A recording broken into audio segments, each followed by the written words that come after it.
Welcome to another implant case presentation by Dr. Jen Kim and the Implant Accelerator. I'm going to share a short video here.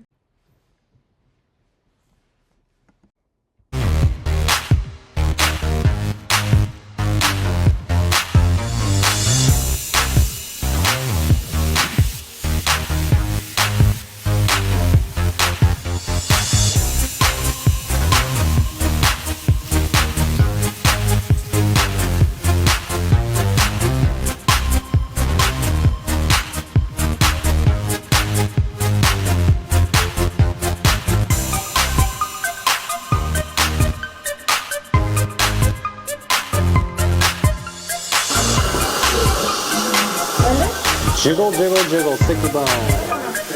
Jiggle, jiggle.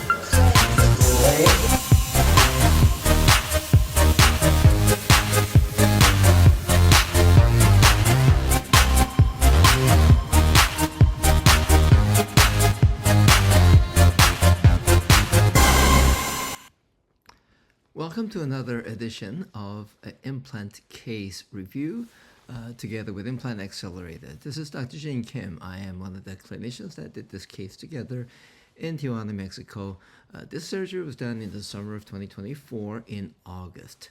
The star of this case is Dr. Hannah Izzy. She is a general dentist from Tustin, California. This is her website, and she was one of the participants in this live surgery training program, and you'll see an amazing case that she did. This is the case that we had been presented. This is a gentleman who is a 73-year-old, otherwise a healthy gentleman who wanted to have an implant placed in his lower left first molar, tooth number 19. When we look at this very carefully, he has caries on the second molar. That seems to be quite a bit of a challenge to restore. It is clearly restorable by the challenge, but also a third molar, which really shouldn't be there. You can imagine due to the root proximity, caries is definitely an issue, but even when that third molar is removed, I would not expect any significant periodontal regeneration. In other words, we will have a permanent distal pocketing in the retromolar area that is significant. At least 50% of the attachment loss is gone here. So clearly this is not the best treatment plan, but in the clinic in Mexico, we actually have quite a bit of restriction on what our treatment plan is. So we simply had to accept this, and the patient was not willing to do anything to the second or the third molar. Now we are reviewing the first molar, the one we are to be extracting to place the implant. And let's go over the basic anatomy. This presents the right of the screen is the buccal, and the left of the screen is the lingual. You can see that the tooth has a slight lingual inclination, roughly about 5 to 10 degrees, but the facial bone seems extremely thin. The lingual bone seems very thick, which is normal, in fact. And the second most important feature, of course, is where is the infraalveolar bundle. And here you can see the circular structure approximately 4 or 5 millimeters from the root apex, which does have a radiolucency. So that gives us a little bit of a safety margin and a fair idea as to where the implant needs to be placed relative to the vital structure. Here's a clinical presentation of that lower left first molar. The teeth are fairly well aligned. They're not misaligned in any way. Later on, we'll see that the patient has a class 1 angles occlusal relationship.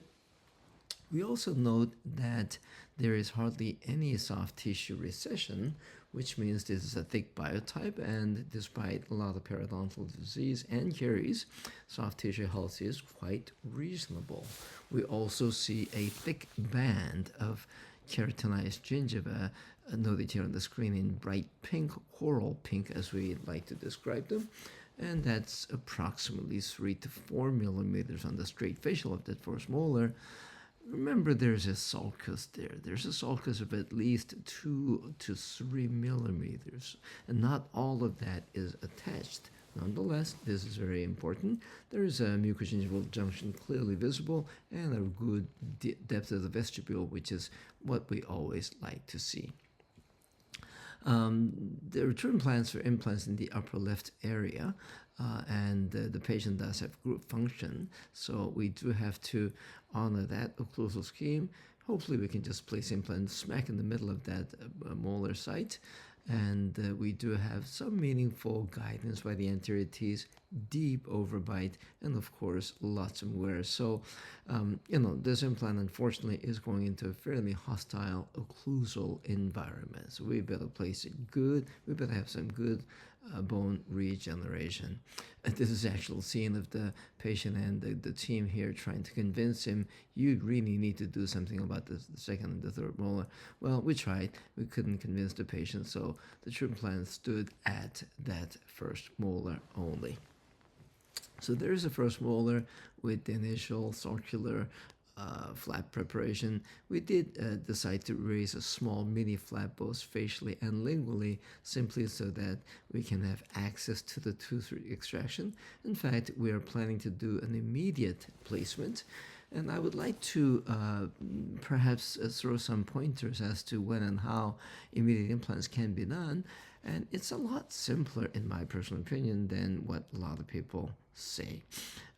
In my practice, I do immediate implant placement in significant, most likely 8 or 9 out of every 10 cases that involves an existing tooth seems to be an immediate placement. And there are certain cases that is contraindicated or simply impossible, not feasible, but there are many more. Majority of the cases can be done as immediate molars, multi-rooted or single-rooted. So one of the first steps here, the flap is raised just enough so that we can access the crestal bone, and although the flap could have been a little bit neither towards the bicuspid area than towards the anterior, this is a typical type of a flap design. There's absolutely no need for a vertical release in most of these cases. You can do it, but not really necessary. We had simply gone through with a high-speed carbide burr, 558, 559, 701, that type of burr, to simply split the root in half, and the root is split so that the two roots can be removed relatively easily as if they're bicuspids rather than a molar. And what you see here is a drill, the osteotomy drill that had been placed into the center of the split. In other words, we are aiming to drive that drill down to the septal bone, interradicular septal bone, and this is the we were just able to catch the glimpse. The sensor was just enough to catch it, so we took that and we said that's good enough. That is the scene of a radiograph showing how the osteotomy drill is in relatively good position. Looking at it from front on, you might wonder, why isn't that straight? Well, let's take a look at this. The straight vertical up and down is this red line. If you take a look at any of these typical molar positions, very typical, this is not the same case of course, but I'm just throwing somebody with similar occlusion.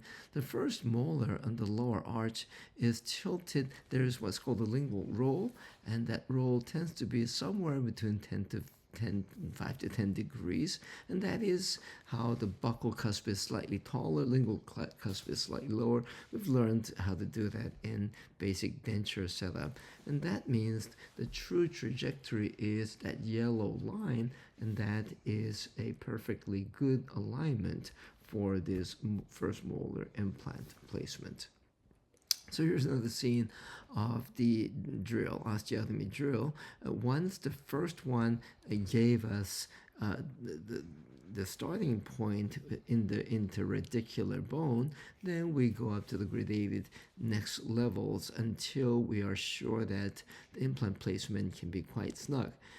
A few words of wisdom here.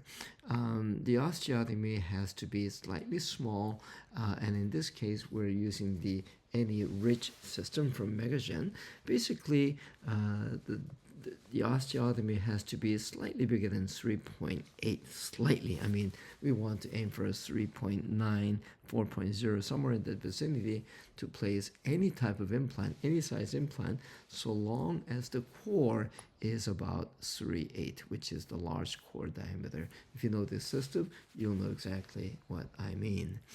So this is after the tooth was extracted, the two roots were split, a drill was placed into radicular site.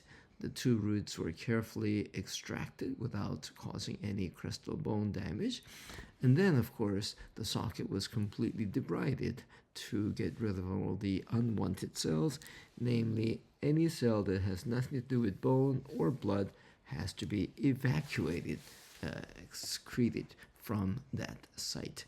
This is an occlusal view at this point in the surgical process, and that small hole represents actually a 3.5 drill hole, and then we were going to work its way up so that that hole becomes slightly bigger than a 3/8, somewhere close to 4/0.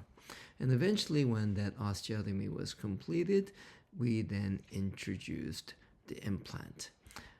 At this point, I would like to point this feature out. What we are looking on the right side of the screen, which is the clinical image, from the distal portion of the root, from the root socket, in fact, there's a slant. It actually is going down apically because of the attachment loss created by a periodontal defect on the mesial of the second molar. And we can clearly see the root cavity where the attachment loss had happened. This view is immediately after scaling and root planing was done, although we feel that something more needs to be done. This area has to be cleaned out as thoroughly as possible. Non-surgical periodontal therapy, we're all very familiar with it, but this is literally an open flap procedure. So piezoelectric surgical scalers, hand scalers, we really need to get to that area until that area is completely disease-free. In other words, the cementum there should not have any endotoxins expressed in it, which is a clear sign of periodontal disease, active disease, which in this case will interfere with implant healing and eventually cause an isolated socket or attachment loss. The implant that we chose was a 5 diameter by 11.5 length Megagen's Any Ridge internal implant. The small C 3.8 indicates the core size, and core size is important because in the molar area we do want a robust implant, especially in this hostile environment that we had mentioned. We want a strong implant. So this is a 3.8 core with a 5 millimeter diameter, and the characteristic feature of this particular implant is that the Any Ridge has knife edge fins or threads that poke out from the 3.8 millimeter core. It actually gives a very, very stable clinical stability. So right before the implant is being placed, we do want to thoroughly debride, once again, irrigate with sterile saline, but take a look at that white structure. I am pedantic and I am very paranoid about this.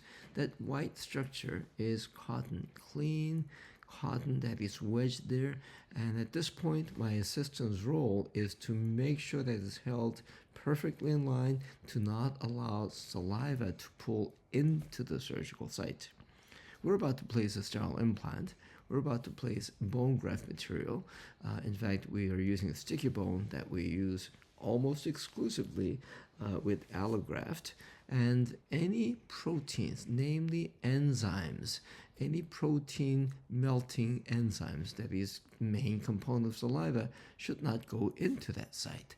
So this is a crude but very effective way of isolating. It's a combination of the cotton and the suction tip that the assistant is focusing on mainly, while the clinician, the operator, actually places the implant and does the other things without the fear that bacteria, saliva, food debris will be going into the implant site. So in any angle you see here, as we're particularly paying attention to the implant trajectory, the angles, the forces, insertion torque, all of those critical things that's going through one's mind, the one thing that you also have to think about is to keep that area completely saliva free. And also take a look at the screen here too. What do you see on the front? The lip. The lip and there's a little bit of the whiskers that you see there. That better have been wiped out by an antiseptic solution prior and washed away, because all of this can enter the surgical site and therefore cause a secondary infection. You may say, I don't see infection. Well, it may not cause a full-blown infection. That's very rare.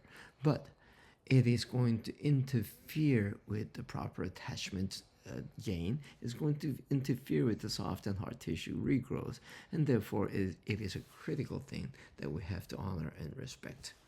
So this is the implant placement. It's more like the final placement, as you can see by the depth of the placement. We will have a short discussion about the depth. And this is to verify that the facial lingual inclination is indeed what we are planning it to be. Occlusal view, which is quite impressive because we like the fact that it's equidistant from the mesial and the distal adjacent teeth. It seems to be in the center of the socket, both buccolingually, and we did check the long trajectory in different slides. So we are very happy to see this. Now, the gap, the jumping gap, as some people like to call it, the gap has to be filled. We do not want to risk leaving that gap for nature to take place, because it could be filled with non-bone material. So we are almost always doing this. I'm doing this in my own personal practice, but we do this in the training programs. This is a allograft, a human allograft that is been impregnated with human growth factors, autologous growth factors from the patient's venous blood, what we call the sticky bone. And the sticky bone mass here looks very, very well made. We have two pieces of concentrated growth factor that was flattened in our concentrated growth factor press. And the trick here is to place one of the implant mounting drills into the implant connection and then pack the bone. Pack the bone nice and tight so all the particles concentrate and congregate with as minimal space in between them as possible. We want to make sure the socket is completely filled all the way around, and then take a look at the cotton is still there. We still have to be aware that we are not introducing saliva into this pool at this point. And as we pull this device out, due to the sticky nature of the sticky bone, of course, the particles of the bone simply don't fall into the socket, or socket rather, the implant connection, and therefore we're able to place a healing abutment immediately after this step. The healing abutment we chose for this case was 6 by 6. It's a 6 millimeter diameter with a 6 millimeter height. The height is measured from the implant platform to the very top. And of course, we want to dress it with double layer of the concentrated growth factor.